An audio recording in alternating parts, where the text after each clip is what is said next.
Welcome to the History AI podcast, where the past comes alive with facts, anecdotes, and a dash of humor. Here are your hosts, Chuck and Marco. Ever heard of a ship that sank on a shoreline sprinkled with diamonds? If that hooked you, do us a quick favor before we set sail. Hit subscribe and drop a 5-star review. It seriously helps the show grow and keeps these voyages coming. And stick around after the episode. We're debuting an original track inspired by today's story, Bones in the Dunes. Welcome to the History AI podcast. I'm Marco. I'm Chuck. Today we're diving into the 16th century Portuguese carrack bomb Jesus, lost in 1533 and rediscovered centuries later in the Namib Desert. Yes, a shipwreck in a desert. Our episodes are evergreen, cue them up anytime, and powered by the latest AI for fast, up-to-date storytelling. Alright, hoist the mainsail. Let's go. It's Lisbon, early March 1533. The Tagus is a moving forest of masts. On the quays by the Casa de India, the Crown's monopoly office, clerks tally cargo, sailors wrestle coils of hemp, coopers seal barrels of biscuit and wine, and priests move through the crowd blessing anything that'll hold still for 10 seconds. Portugal is a small kingdom playing a very big game. King João III is on the throne, the Reformation is rattling Europe, the Ottomans are pushing into the Indian Ocean, and the Portuguese are trying to hold onto a spice network that runs from Goa to Malacca and home again. The route to India, the Carrera de India, is basically the interstate of the 1500s, and fleets time their departure to catch winds that will push them all the way around Africa. Enter a fresh, high-sided carrack, the bomb Jesus, good Jesus. Think of a swimming fortress, thick hull planks, towering forecastle and stern castle, a belly big enough for trade goods and the food to keep a couple hundred humans alive for months. She's rigged for ocean work, square on the main, a cautious mix of square and lateen elsewhere, made to survive long blue water stretches and the temper tantrums of the southern seas. And she's not sailing alone. The India fleets run in company, multiple naus, sometimes a nimble caravel or two riding shotgun, a web of shared lookouts and duplicated skills. Because once you're past the Canaries and Cape Verde, you're in the wind spiral we now call the Volta do Mar. You actually swing away from Africa, arcing into the South Atlantic to find the trades and westerlies that will sling you back toward the Cape of Good Hope. It's counterintuitive and brilliant, an early masterclass in global wind logistics. The human picture on deck is just as layered. You've got the captain, a noble with authority and reputation on the line, the pilot, the real navigation brain, guarding a chest of rudders, route notes, sun tables, and well-thumbed charts. Masters run the day-to-day seamanship. Gunners keep bronze cannon ready because piracy and politics don't take holidays. Carpenters and caulkers carry the smell of pitch in their clothes. Priests say mass under a painted banner of the bomb Jesus. And then you've got everyone else, rope haulers, sail trimmers, cooks, cabin boys, a handful of degradados or exiles sent to earn redemption at sea, and a smattering of merchants and soldiers hitching a ride to India. Below decks? That's the beating economic heart. The bomb Jesus is loaded with copper ingots, those dome-shaped biscuits stamped by European merchant houses. In the Indian Ocean world, copper is currency. You swap it for pepper, textiles, maybe porcelain if you're lucky. There are also iron bars, lead, and bales of trade goods like cloth, beads, assorted good-to-haves that can smooth a deal in a distant port.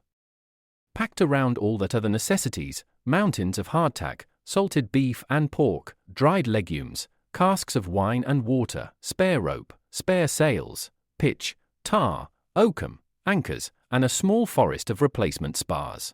Navigation is part science, part faith, part stomach. On a clear day, the mariner's astrolabe or cross staff lets you shoot the sun and estimate latitude. For longitude? You don't have it, nobody does yet, so you lean hard on experience, dead reckoning, and the pilot's rudder. Steer thus and so until this current feels wrong. If the swell fattens, you're nearing such and such bank. Hourglasses mark the watches. A lead line tells you if the bottom's coming up fast enough to ruin your week. All of this is happening while empires nudge each other like sumo wrestlers. The Portuguese Estado de India, their network of forts and factories, depends on seasonal fleets. Goa is the administrative brain, Cochin and Calicut are pepper gates, Hormuz is the horse and Gulf choke point. Rival powers probe for openings, the Ottomans threaten in the Red Sea and along the Swahili coast, local sultanates defend their autonomy, and independent merchants try to dodge the Portuguese carters pass system. Every voyage is business, diplomacy, and low-key war wrapped in canvas. Which is why the fleet's departure ritual matters. Crews take confession. A priest blesses the banners. Families cry. Geronimo's monastery's bells carry on the wind. The ships drop down the Tagus, past Belém, catching their first taste of Atlantic roll.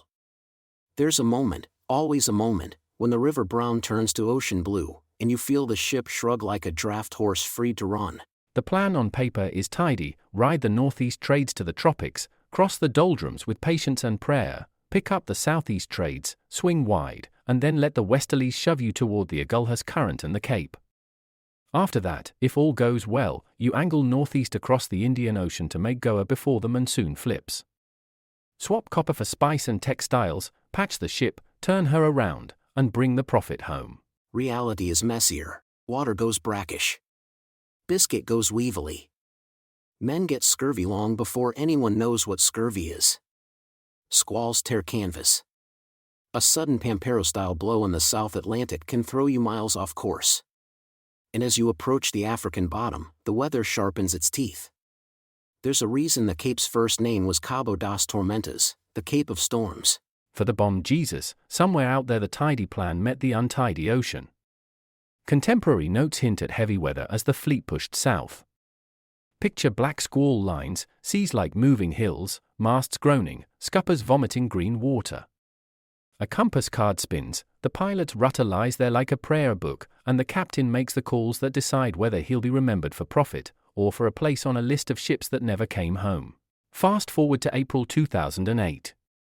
We're in Namibia's Spegebiet, literally the forbidden zone, a sealed diamond concession where you need more paperwork than an airport to walk 10 feet. The town is Arrangement, wedged between desert and ocean, and the daily soundtrack is wind, waves, and heavy machinery combing the dunes. Beach mining pushes the shoreline around like a kid raking patterns in a sandbox. Sand gets scraped, screened, shifted. That industrial choreography peeled back a layer of dune and, blink, someone spots a rounded, greenish stone with a metallic sheen. It isn't a stone. It's a copper ingot, one of those domed biscuits used as currency in the Indian Ocean trade. The miner does exactly what the rulebook says, flags a supervisor, who calls security, who calls the site geologist, who calls the national heritage folks. Within hours a small convoy arrives, archaeologists, conservators, NAMDEB representatives, police. The area goes from diamond tight to double diamond tight. Work stops. The cordon widens. Everyone's boots crunch over a scatter of artifacts the color of old pennies. And then the site starts talking. A second ingot. A cluster of coins, some fused into a single crusty lump. A cannon trunnion. Fragments of ballast stone. The outline of timbers where the sea once churned. The desert hasn't been a desert for this ship, it's been a vault. Here's the wild part: a shipwreck this rich is usually stripped before anyone with a clipboard arrives. But this one sits inside a militarized diamond zone. No curiosity seekers, no midnight treasure hunts, just a secure perimeter and a ready labor force used to following protocols. Archaeology gets something it almost never gets: time. The team sets up a field lab out of shipping containers. They grid the area with pegs and twine, G1, G2, H1, H2, so every find lands in a square on a map. Out come the brushes, trowels, GPS rovers, and zip ties. Conservators will in desalination tanks, big blue tubs where salt-soaked artifacts will sit for months, slowly giving up the ocean that would otherwise destroy them. Day by day, the inventory swells. Thousands of coins, a tide of copper biscuits, lengths of lead, a nest of iron shot, and then a shock, elephant tusks, dozens upon dozens, some as long as a person, stained dark from centuries underground.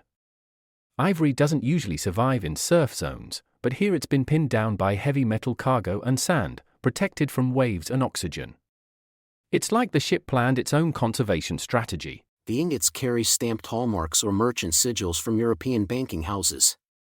One motif in particular shows up again and again, tying this cargo to the big money financiers of the age. Suddenly the ledger lines of Renaissance Europe have fingerprints in the Namib sand. Coins help lock the time window. You get a mix you'd expect from Iberia's great age of expansion, Portuguese and Spanish pieces minted in the early 1500s. Some are bent from heat, others welded into coin pancakes by corrosion, but the legends and kings are still there if you coax them with a microscope and a soft brush. The wooden structure tells its own story. Planks preserved in places where copper salts leached in, fastenings corroded into ghostly nodules that show where frames once ran. You can read the breakup, a hole slammed, fractured, and spilled its guts just offshore. Over time, the current marched sand inland, the coast nudged forward, and the wreck rode the line between sea and beach until mining finally uncovered it. And the people behind the objects? You catch them at the edges. A shoe sole here. A buckle there. A gaming piece. A scrap of ceramic. Not much personal stuff, suggesting many made it off the wreck before the final smash. But at least one life ended under those timbers. The archaeologists lift what they must with care and silence. Procedure becomes ritual. Each artifact gets bagged, tagged, logged, square number, depth, orientation, preliminary ID. Coins soak for months. Iron gets stabilized. Ivory needs its own, slower path, controlled drying so it doesn't crack to powder. Throughout, the security remains intense. In a place where diamonds can vanish in a heartbeat, you learn to track every gram of history with the same discipline. And then comes the big picture moment. Lay the finds on a table: ingots, coins, cannon, ivory, navigational odds and ends, and a portrait snaps into focus. This is a Portuguese India-run carrack on the outward leg, carrying European metal to purchase Asian spices, loaded also with West African ivory for markets east and west. Finance in Augsburg and Lisbon, elephants far inland, a hull built on the Tagus, a storm near the Cape, and an end on a coastline that would one day be famous for diamonds. Globalization, 1530s edition, excavated with trowels and patience.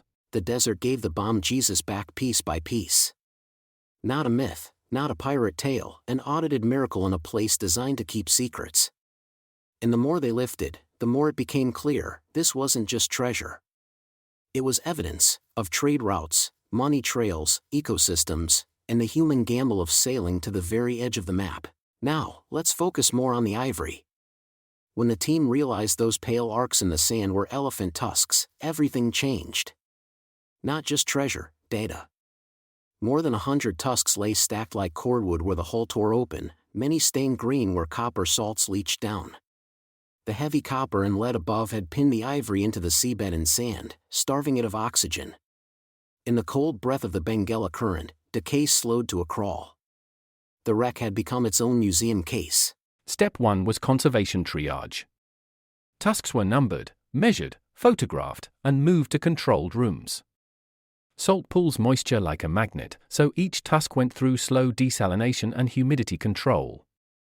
Conservators wicked out chlorides, consolidated fragile surfaces, and tracked microcracks so a 16th century artifact didn't crumble in a 21st century lab. Step 2, science with scalpels. Technicians sampled tiny curls of dentin and cementum from the tusk bases, the same tissues that lock in a lifetime of dietary and environmental signals. From some samples they teased out ancient DNA, focusing on mitochondrial markers that travel down the maternal line. The pattern that emerged pointed overwhelmingly to West African forest elephants, the smaller, secretive cousins of the savanna giants. The genetics didn't just say forest elephant. They sketched a family tree to around 17 maternal lineages, a patchwork of elephant clans that once ranged across multiple forests. Some of those lineages no longer show up in modern surveys, ghost branches pruned by centuries of hunting and habitat loss. In other words, the bomb Jesus carried a genetic snapshot of a population that partly no longer exists. Then came the isotopes, the chemical fingerprints that tell you where an animal lived and what it ate. Carbon, delta 13C, values lean towards C3 plants, classic of shaded, closed canopy forests, but with a spread that hinted at edge habitats, forest meeting savanna. Nitrogen, delta 15N, gave clues to aridity and trophic patterns, and oxygen, delta 180, echoed local rainfall signals. Layer on strontium ratios, 87 strontium/86 strontium, which mirror the geology in an elephant's home range, and you can cross-check the map. The combined picture said, Western Africa, mixed forest mosaic landscapes, not one single source but a network. And that network is the human story braided into the ivory. Picture interior hunters and traders moving tusks along river routes and footpaths to coastal entrepôts. Afro-Portuguese brokers and local rulers taxed and tallied. Tusks moved to island hubs like São Tomé or to fortified factories along the Guinea coast, then into royal carracks bound for markets in Lisbon and Goa. Ivory wasn't just ornament, it was currency, raw material for rosaries, crucifixes, combs, inlay, gaming pieces, caskets, and carved prestige art from Europe to India. The tusks themselves keep personal diaries. Growth bands, like tree rings, record seasons of plenty and lean years. A run of narrow bands might whisper drought. A kink near the base can mark a stress event such as an injury, translocation, or the final chase. Some tusks were sawn square at the tips, prepped for weighing and packing, others still tapered, suggesting different suppliers or stages in the trade chain. Put it all together and you get something rare, a 16th century supply chain reconstructed from biology and chemistry. The Bom Jesus shows that ivory supply was diverse, meaning multiple herds, multiple landscapes, all feeding a global market decades before most of us imagine globalization kicking into gear. It also gives conservationists a baseline, what elephant diversity looked like before the modern crash. And don't miss the irony. The very copper meant to be swapped for pepper and textiles shielded the ivory long enough for us to learn from it. A merchant's strategy became a scientist's time capsule. So when we say the ivory knew, we mean it. Those tusks carried the coordinates of forests, the outlines of forgotten herds, and the fingerprints of a world economy already humming in 1533, waiting 5 centuries in the dunes to tell the tale. Alright, let's stitch the whole tapestry. The Bom Jesus isn't just a wreck, it's a syllabus. Lesson 1. Globalization was already humming in the 1530s. A Portuguese carrack leaves Lisbon carrying European copper stamped by banker hallmarks, sails past West African coasts where ivory is funneled from interior trade networks, aiming to convert that metal into pepper and textiles in the Indian Ocean. One ship, 4 regions, 3 currencies, metal, ivory, spice, moving through a single logistical bloodstream. Lesson 2. Design meets destiny. The high-sided carrack, slow but voluminous, was a purpose-built box for early oceanic capitalism. Its strengths, cargo and endurance, and weaknesses, windage, clumsy in storms, shape the story, great for the Volta du Mar arc, vulnerable near the Cape of Storms. Seamanship is strategy, catch the trades, ride the westerlies, and pray the Agulhas current doesn't throw a tantrum. Lesson 3. Shipwrecks are laboratories, not treasure chests. In the Forbidden Zone, security flipped the script: no looters, controlled access, time to grid, map, and conserve. That meant we could read site formation, hull breaks offshore, heavy copper and lead pin ivory under sand, currents march the shoreline, mining peels back the cover. You end up with a high-resolution snapshot instead of a rumor. Lesson 4. Biology keeps receipts. The tusks carried ancient DNA and isotopic fingerprints that locate elephants in West African forest, savanna mosaics, and reveal multiple maternal lineages, some now missing from modern populations. A 16th century cargo becomes a baseline for conservation, what genetic diversity and habitat use looked like before the modern crash. Lesson 5. Economics is physical. You can touch finance here: domed copper biscuits as portable balance sheets, coin clusters that timestamp the voyage window, merchant hallmarks that connect wet sand to dry ledgers in Europe. The material culture, the shoe sole, a buckle, a gaming piece, pulls the camera tight on daily life aboard a floating factory. Lesson 6. Archaeology is a team sport. Miners, security staff, local heritage officials, conservators, curators, and scientists worked a single playbook: stop work, lock down, document, desalinate, stabilize, interpret. That's the model for heritage in industrial zones, ports, dredging corridors, wind farms. Rapid response, shared protocols, long memory. Lesson 7. Ethics matter as much as artifacts. Who tells the story? Where do the finds live? How do you display ivory responsibly, with context about past and present exploitation? The Bomb Jesus pushes museums and heritage boards toward context-rich exhibits, community engagement, and transparent provenance. Treasure without context is just glitter. Context turns it into history. Lesson 8. Risk, luck, and human limits. No longitude, brutal weather, finite stores, and a coastline built to punish mistakes. The crew's expertise carried them thousands of miles. One storm ended it. We learned how thin the line was between a profitable return and a name scratched into a loss register, and how much of the early modern world ran on people making that bet anyway. Lesson 9. Gaps are part of the truth. We have cargo lists, hull clues, and lab results, but not the survivors' fates. Did they trek to the Orange River? Meet sand communities on the Strand Line? Vanish into the dunes? Admitting what we don't know keeps the story honest and leaves space for new evidence. Lesson 10. Preservation can come from unlikely places. A diamond concession, designed to protect gemstones, accidentally protected a time capsule. The takeaway for planners and companies: build heritage triggers into operations. If your work moves earth or seabeds, you're also a first responder for the past. Put all that together and the Bomb Jesus stops being rich ship sinks and becomes a systems story: technology, weather, finance, empire, ecology, and ordinary lives crossing at one violent moment, and then teaching us, 5 centuries later. And that's the bigger win. We didn't just find objects, we found evidence, usable knowledge about how the early modern world actually worked and how we might steward what's left of it now. If you loved this voyage, we've got a fresh batch of merch, clean designs, comfy tees, and artwork. Link in the show notes. Got an idea for a future episode? Drop us your topic suggestions on social. DMs are open. We read them all and we love getting nerd sniped. If this episode made you go whoa, the single best way to help us grow is a 5-star review. Seriously, those stars tell the algorithm gods to hoist our sails. Rate, subscribe, and share with a friend who collects obscure shipwreck facts. And remember, our episodes are evergreen.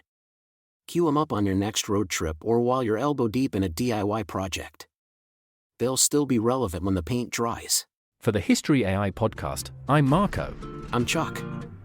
Until next time, watch the weather, watch the currents, and keep your copper dry.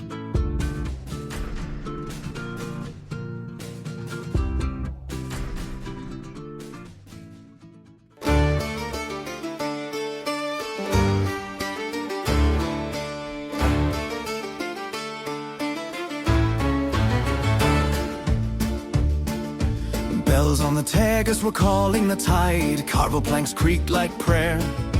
Paint on her prow spelled Bomb Jesus, bright good name on Atlantic air. Canvas bloomed white as chapel of winds, copper and hopes in her hold. Sailors crossed themselves, kissed rings and rims, chasing a map inked in gold. Oh, Bomb Jesus, carry us true, through iron seas and thunder blue. If we are lost, then hold our bones, where desert meets the ocean storms. Oh, Bomb Jesus, hear our cry. Good Jesus, don't let us die. South past the islands, the roaring capes, storms like a choir gone mad. Stars hid their faces behind ragged drapes. Night took the bearings we had. Then came ashore no saints had named, a breath of dust on the foam. Dunes like dragons, the breakers flamed, and the keel found rock for a home. Oh, Bomb Jesus, carry us true, through iron seas and thunder blue. If we are lost, then hold our bones, where desert meets the ocean stones. Oh, Bomb Jesus, hear our cry.